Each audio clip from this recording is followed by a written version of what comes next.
Ya Rabbana Rabbana Rabbana Ya Rabbana Rabbana Rabbana.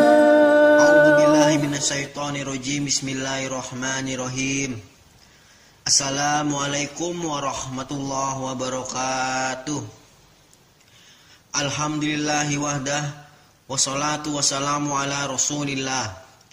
Saudara-saudaraku Sarung Dakwah Channel rahimakumullah. Kali ini saya akan membahas kisah tentang Rabi'ah al-Adawiyah, mantan budak yang taat kepada Allah.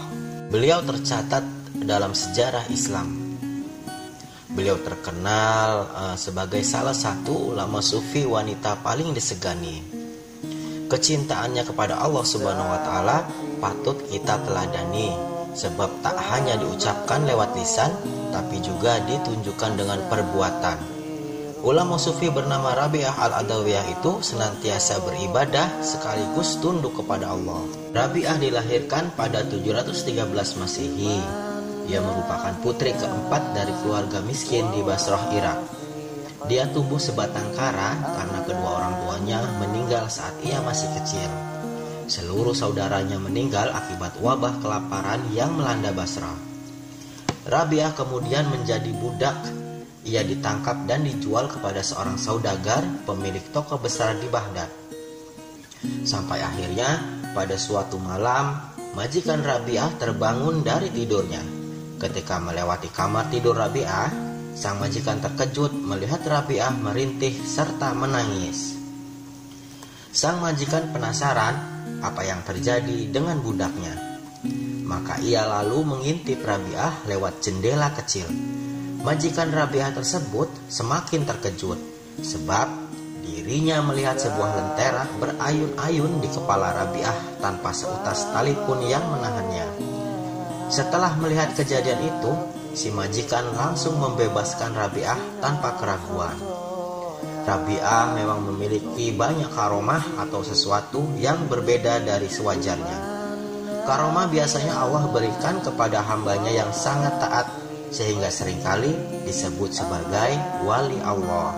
Kisah karomah Rabi'ah lainnya, yakni saat Rabi'ah tengah berjalan-jalan di pegunungan. Ada banyak binatang buas yang mendekati, hanya saja tak satu pun hewan tersebut menyerangnya. Sebaliknya, semua binatang itu jinak di hadapan Rabi'ah. Pada suatu hari, Rabi'ah melakukan perjalanan haji ke Mekah naik unta.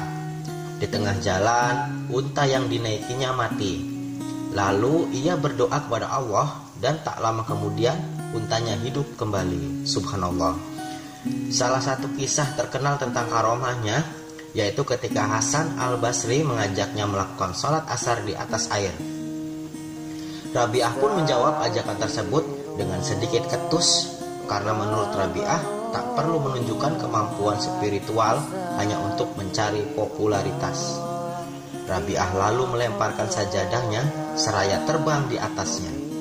Ia mengajak Hasan untuk naik ke atas sajadah tersebut bersamanya, sehingga lebih banyak orang tahu dibandingkan sekedar sholat asar di atas air. Melihat itu, Hasan merasa malu dan terdiam. Ia paham kalau cara tersebut merupakan sindiran untuknya. Sejarah Islam mencatat Rabi'ah sebagai salah satu ulama sufi paling disegani. Bahkan pemikiran serta ibadah spiritualnya masih banyak dikaji hingga sekarang. Pemikiran Rabi'ah yang paling terkenal adalah mengenai konsep cinta kepada Allah. Baginya, menyembah Allah harus atas dasar cinta, sehingga bukan karena rasa takut maupun berharap masuk surga.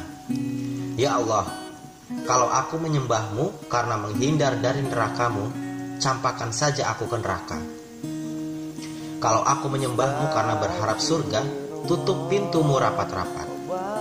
Tapi kalau aku menyembahmu karena mengharap rahmatmu, jangan pisahkan aku dari rahmatmu. Tutur Rabi'ah. Wallahu a'lam bishawab. Demikian saja yang dapat saya sampaikan di episode kali ini tentang kisah Rabi'ah al-Adawiyah, ulama sufi wanita yang terkenal dan disegani. Semoga video ini bermanfaat dan menambah keimanan kita. Yang benar salah